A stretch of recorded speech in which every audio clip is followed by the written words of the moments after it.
నమస్తే అండి. Welcome to Kavya's green garden. ఈరోజు మరువం మొక్క గురించి అయితే తెలుసుకోవచ్చండి. మరువం మొక్కని మనం కటింగ్స్ ద్వారా పెంచుకోవచ్చు. కటింగ్స్ ద్వారా పెట్టుకున్న తర్వాత మొక్క గుబురుగా రావాలి అంటే ఏం చేయాలి అనే దాని గురించి ఈ వీడియోలో అయితే తెలుసుకోవచ్చండి. ముందుగా మనం కటింగ్స్ అయితే పెట్టుకుంటాం కదా!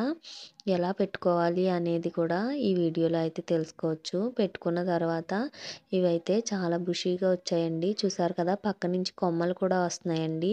ఇవి బుషీగా రావాలి అంటే పైకంట వచ్చేసిన కొమ్మల్ని మనం తీసేసుకోవాలి. అలా తీసుకున్నట్లయితే పక్క నుంచి బ్రాంచెస్ వచ్చి బుషీగా అయితే మొక్క అవుతుందన్నమాట.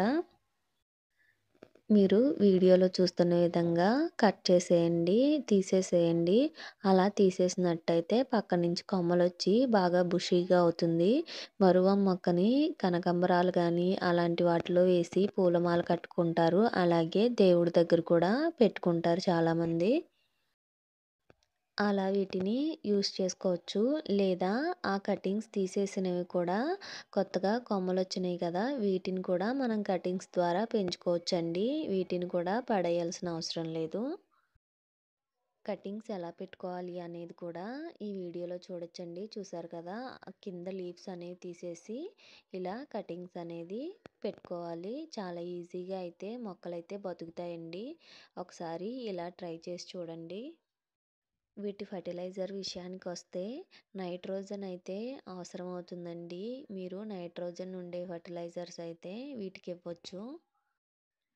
వాటరింగ్ విషయానికొస్తే వాటరింగ్ అనేది ఎక్కువగా మొత్తం తడిచిపోయేలాగా పోసినట్లయితే కింద ఏవైతే ఆకులుంటాయో అవి కుళ్ళిపోతాయన్నమాట.